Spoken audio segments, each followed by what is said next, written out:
Hey all, here OS Reviews. Recently we checked out the new N10, which I thought was an excellent value budget Android smartphone that retails for under $100, can even be found on sale for as low as $80, handling the basics well and proving you don't have to really spend an arm or a leg to get a good enough smartphone as we approach 2025. Granted, it's not going to be a flagship when it comes to gaming, and if you're pressing the device really hard and expecting flawless performance 24/7, but still, for this price point, it's a surprisingly usable phone, whereas in the past, a brand new smartphone for sub $100 often compromised much more. But it also made me recall that a couple of months back, we actually reviewed another smartphone that offers similar performance and I was equally impressed with from a value perspective, and that is the Realme Note 50. This is a device that similarly can be found for under $100. I've seen it go on sale for as low as $80. When discounts are available, just keep an eye out. So it's actually at a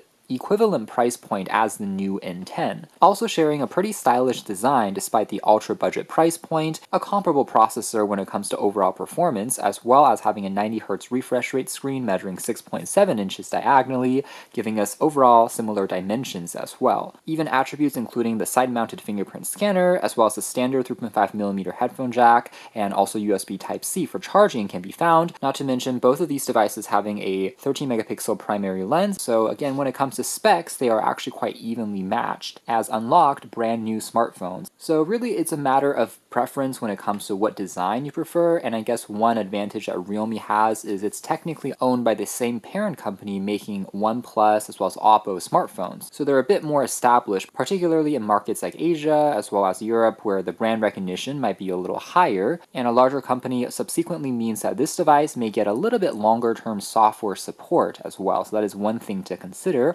as well as if you like their particular skin on top of Android that we'll see in a moment. And if you're getting deja vu, as we touched on earlier, the Note 50 we did cover, but it was part of a montage video featuring a series of tech gadgets. So in case you guys missed that video or weren't able to find it when searching for the name of the phone directly because it was more of a haul type video, I thought it would be worth taking a dedicated look just at this budget phone, offering another great option if you are trying to get a device under $100, making this video easier to find and reference for those potentially interested in picking up this device. And there are two configurations, one with 3 gigs and the other with 4 gigs of RAM, plus 128 gigabytes of built-in storage. The 4 gigabyte of RAM variant, by the way, also has virtual RAM expansion, so you can borrow 4 gigabytes of additional storage space to act as virtual RAM, giving you a total of 8 gigabytes. Comes in two colors, either a blue or a black. And some of the specs include a large 6.74-inch display with a 90Hz faster refresh rate,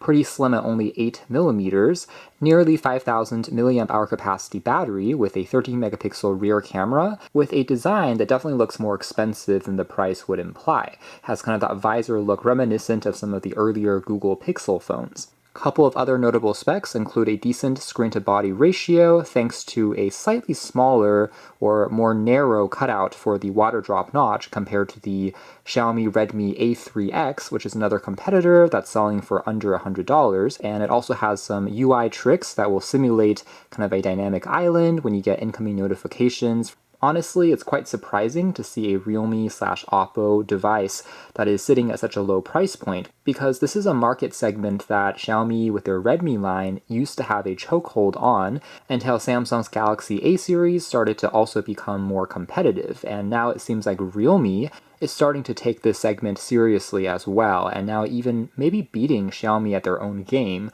because the aforementioned Redmi A3X, I would say, is its biggest competitor, and by contrast, it has larger bezels, it also has a weaker processor, not to mention a 8-megapixel camera compared to 13 on this one. Kind of an incredible turn of events, because back in the day, Oppo phones were known for looking really sleek and stylish, but charging a bit of a premium for that, not necessarily giving you the best specs for value, but now again under the Realme line, this is changing. The phone even is rated against splashes with IP54 dust and water resistance, and they claim to have a 2-year performance fluency guarantee, which is quite ambitious, I shall say, because it still is a relatively entry-level processor inside, but they claim that the UI that they've optimized Android with should still feel smooth after longer-term use. Also, unlike the Redmi A3/A3X, Realme still gives you an included TPU rubber case as part of that really low price. So you can protect the phone without having to purchase an extra accessory there, a quick user guide.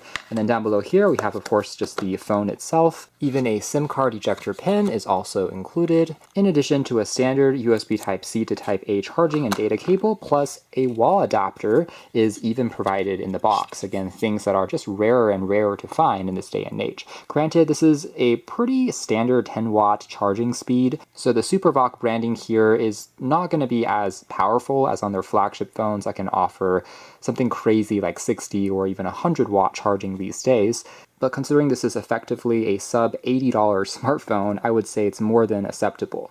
Otherwise, a factory pre-applied screen protector is even included, so it helps protect the screen from scratches, and first impressions being that for a device with a 5,000 mAh capacity battery inside, it is surprisingly slim and pretty lightweight. And it's kind of rare to see this level of attention to detail from a design perspective on such an affordable phone, but again, it's leveraging some of those Oppo DNA in making the aesthetics just shine a little bit more. And really gone are the days where a budget phone used to look a lot more boring and just generic next to it, as you can tell. So this is really quite fashionable. Maybe the only thing to keep in mind though is again at 6.7 inches, it's by no means a small phone, perhaps best suited for folks that have slightly larger hands, but again, at least it's not too heavy as you're using it.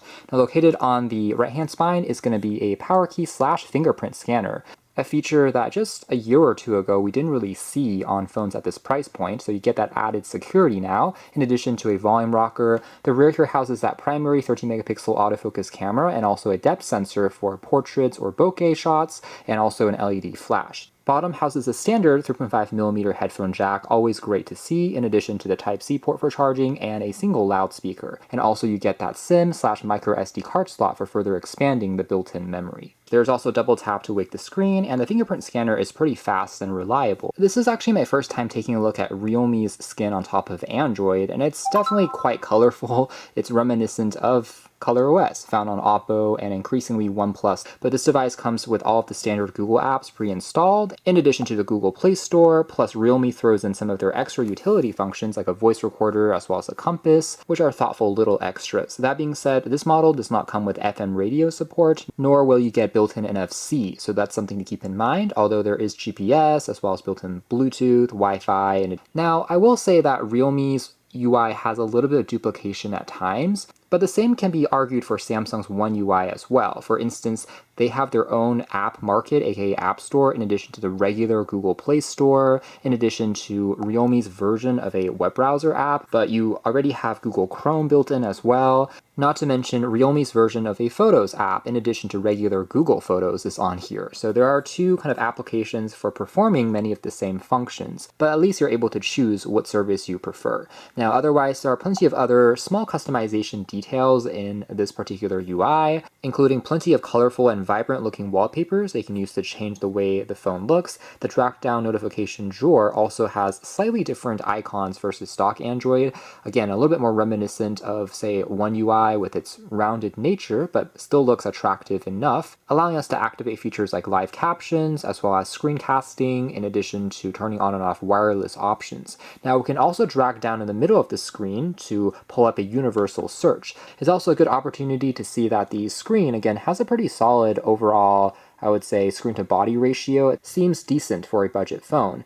There's just a slightly larger chin at the very bottom, but even that is really not bad compared to budget phones of yesteryear. Although, of course, brightness levels are not going to be as high as a more expensive OLED or AMOLED display, but it can still reach nearly 600 nits. In more shaded regions, it still looks decent, and also the contrast isn't bad for a LCD screen, as you can tell here. Additional properties that you can adjust include a more vivid option versus more color accurate, as well as a neutral/warmer color temperature based on your preferences, and again, And the refresh rate, you can dial down to something like 60 Hz if you prefer elongating the battery life, although again 90 Hz I would personally just leave on since it makes scrolling through the UI feel a little bit more snappy and responsive. Which, speaking of, the phone is powered by the Unisoc T612 processor, which again is a little faster than the T606 found on the Redmi A3X, and it definitely makes a slight difference when you're navigating around the UI. Honestly, it doesn't feel too choppy or sluggish, particularly if you give it just a moment after it first starts up,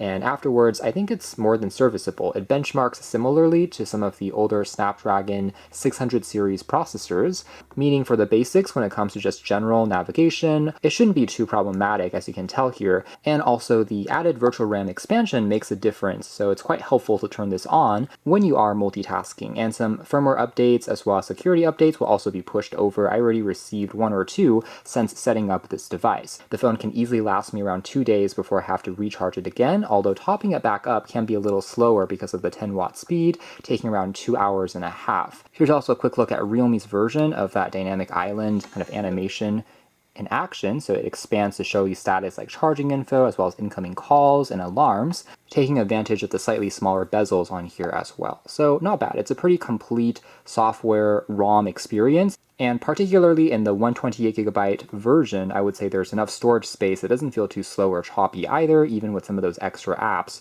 Otherwise, briefly looking through some of the extra utility functions here, including this is the weather app. Here's also a peek into the camera UI. So again, it's not going to be anything extraordinary because at the end of the day, still a budget phone, but still 13 megapixels gives you a little bit more detail versus the Redmi A3's sensor. Features here include HDR, a beauty mode, as well as scene filters that you can apply on top of your images. And there is AI scene recognition as well, which will increase the contrast of certain photos depending on if you're pointing at flowers versus food, for example. Google Lens support is here as well, and video can be recorded up to Full HD 1080p resolution. There's a night mode that slightly increases the exposure time in lower light environments, as well as again the portrait mode, which will blur the background using the secondary depth sensor. Plus under more, you can find time-lapse, panorama, as well as a pro mode, changing ISO and exposure settings in a more granular way. So here's a quick peek at some of the results. Overall, really not bad, particularly if you are in well-lit outdoor environments.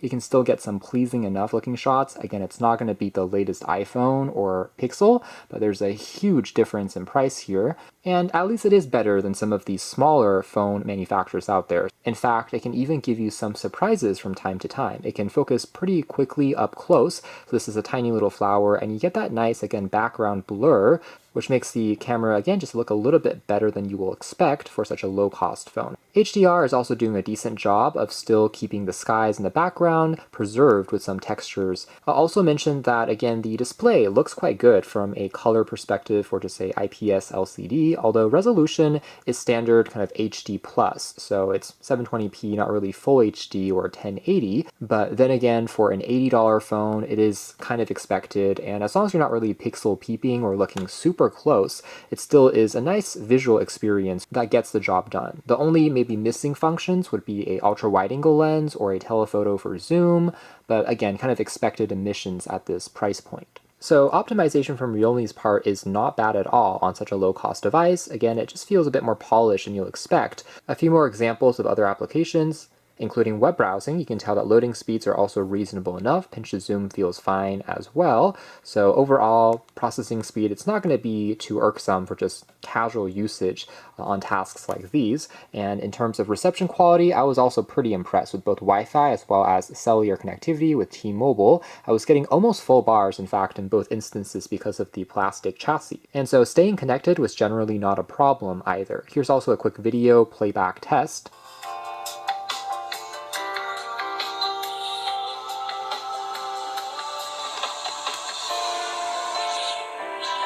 So take away that, again, it's a pretty decent visual experience because of the large 6.7-inch screen, and overall the speaker quality is decent. Again, stereo would have been better, but you can always plug in standard headphones or use Bluetooth instead if desired. Simple animations like picture-in-picture mode still perform decently. Realme even gives you their own built-in music player app, which is handy. So if you wanted to use this as an MP3 player, again, plugging in standard headphones, that could be another application for a lower cost device like this. And here's also a quick look at a simple tap and go style game and see how it fares, and for the most part, actually not doing too bad, I would say. It may take a moment or two longer when you're first jumping into the program for the first time, but afterwards things are still doing decently, I would say. There's really nothing from the Play Store that you're not able to download and kind of try out, including social media apps. Even slightly heavier ones like PUBG or Asphalt, if you really lower the graphic settings, are surprisingly still going to be a playable experience. Again, it's not really a gamer phone per se, but for casual titles,